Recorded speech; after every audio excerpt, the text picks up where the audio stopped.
사랑하는 형제자매 여러분, 좋은 아침입니다. 예수님께서는 요르단강에서 세례를 받으시자마자 성령에 의해서 광야로 인도되십니다. 악마로부터 유혹받도록 인도되셨다고 마테오복음사가는 전합니다.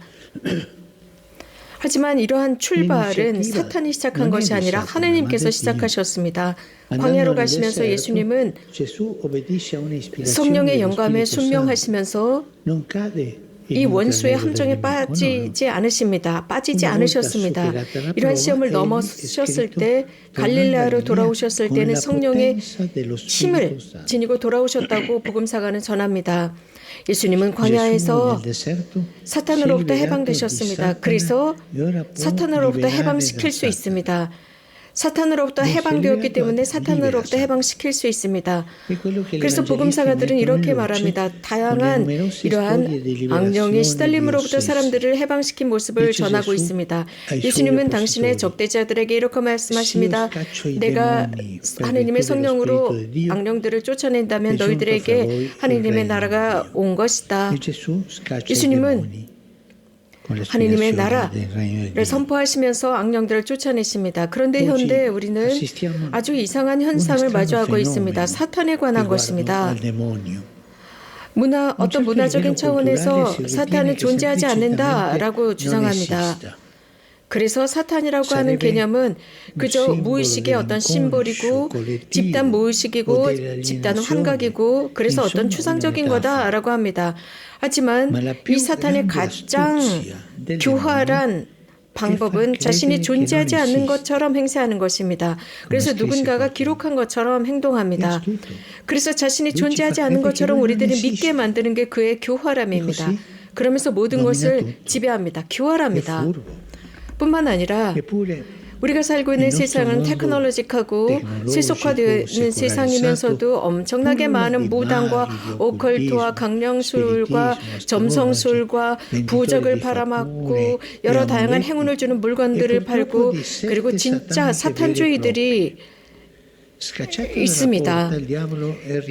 우리가 신앙으로 쫓아낸 그 사탄이 창문으로 들어오고 있다고 할 수 있습니다. 그 신앙의 문으로 쫓아냈더니 미신의 창문으로 들어오고 있습니다. 만약 여러분들이 미신적이라면 여러분들은 무의식적으로 악마와 대화를 하고 있는 것입니다. 그런 대화는 하지 않는 것입니다. 악마와는 대화를 하지 않는 것입니다. 이러한 사탄의 강력한 존재는 마귀들린 사람들이나 죄인들 안에 있지 않고 선인들 안에 있습니다. 교황님 어째서 그렇죠? 그래요. 이 악마는 어떤 아주 특별한 모습, 그래서 아주 비인간적인 악을 가지고 우리들 주변에서 활동하고 있습니다. 그렇기 때문에 이것은 그가 어떻게 활동하는지 각각의 개별적인 것을 식별하기가 어렵습니다. 그가 어떤 식으로 행동하는지 그래서 우리가 그를 정확하게 알 수가 없습니다. 그의 이 활동 시작이 어디로부터 시작되고 우리들 안에 어떤 악을 행하는지 식별하기가 어렵습니다. 그래서 교회는 구마 예식에 매우 조심하고 매우 신중합니다. 하지만 불행하게도 어떤 영화에서는 이런 것들을 너무 쉽게 다루고 있습니다. 성인들의 삶을 보면 바로 거기에 이 악마는 거기에서 빛으로 드러날 수밖에 없습니다. 그는 빛을 반대하지만 드러날 수밖에 없어요. 그래서 누구든지 크고 작건 모든 성인들, 모든 열심히 했던 그리스도인들이 증언하는 바에 의하면 이러한 어두운 현실과 투쟁을 했다고 합니다. 그래서 모든 이런 사람들이 당대에 그저 아주 단순한 희생자들이거나 혹은 단순하게 어떤 오해받는 사람들이라고는 할 수 없습니다. 악마의 다툼은 예수님이 광야에서 하신 것처럼 해야 이길 수 있습니다. 분명한 말로 예수님은 하느님의 분명한 말씀으로 그를 끊어내셨습니다. 예수님은 사탄과 대화를 나누지 않습니다. 사탄과 대화를 나누지 않고 쫓아내거나 그를 단죄합니다. 절대로 대화하지 않습니다.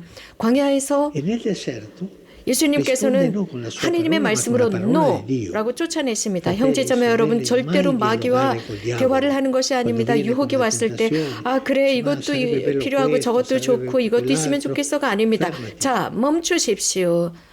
여러분들의 마음을 다해서 주님께 기도하고 성모님께 기도하면서 예수님께서 우리에게 그를 쫓아내라고 말씀하신 것처럼 기도로 쫓아내십시오. 베드로 성인은 우리에게 이런 제안을 하고 있습니다.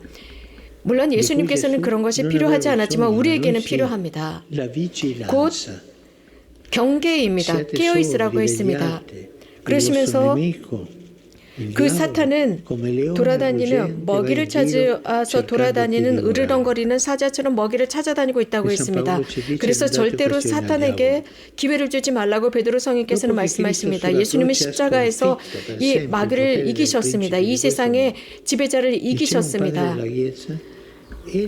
마귀는 그래서 묶인 개와 같습니다. 줄에 묶인 개는 아무도 물을 수 없습니다. 누구에게도 위험하지 않습니다. 하지만 그 묶인 개에게 가까이 갈 때 위험합니다. 그 개를 살살 놀리거나 그 개를 자꾸 자극하지만 물 수가 없어요. 줄에 묶여있기 때문입니다. 그러나 여러분들이 멍청해서 그 악마에게 살살 다가가면서 야, 너 어때? 라고 한다면 당연히 삶이 망가집니다. 악마는 멀리해야 합니다. 절대 악마와 대화하지 않습니다. 쫓아냅니다. 멀리해야 합니다. 우리 모두는 경험이 있습니다. 이러한 마귀가 어떤 유혹으로 가까이 올 때 그 유혹, 예를 들어서 십계명을 어기도록 유혹합니다. 우리가 이런 것을 느낄 때 멈추십시오. 멀리 가십시오. 줄에 묶인 개에게 가까이 가지 마십시오.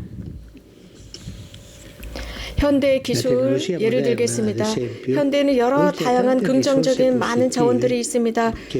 그래서 그것을 사용할 수 있습니다. 하지만 굉장히 많은 여러 수단들이 악마를 위해서 제공되고 있습니다.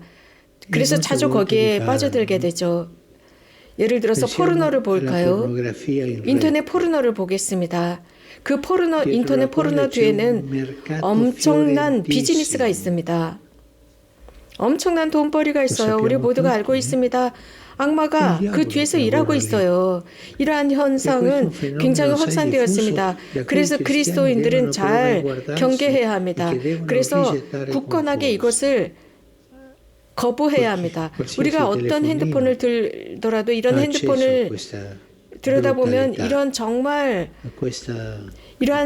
악마의 표현들, 인터넷 포르노가 만연하고 누구나 볼 수 있습니다. 이러한 악마의 활동을 역사 안에서 악마의 활동을 분명히 이해하면서 우리는 실망하지 말아야 합니다. 그리고 우리는 이런 경우에라도 신뢰와 확신을 가지고 주님 안에서 그 사탄을 쫓아내는 것입니다. 그리스도께서는 사탄을 이기셨습니다. 그래서 성령을 우리에게 주셨습니다. 이런 마귀를 쫓아내도록 주셨습니다.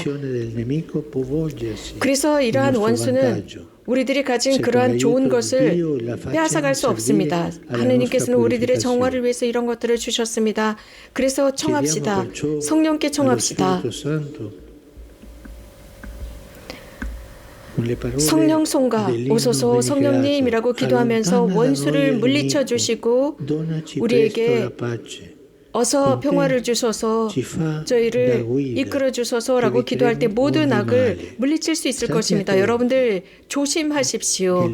마귀는 교활합니다. 하지만 우리 그리스도인은 하느님의 은총 안에서 그보다 훨씬 더 교활합니다. 더 똑똑합니다. 고맙습니다.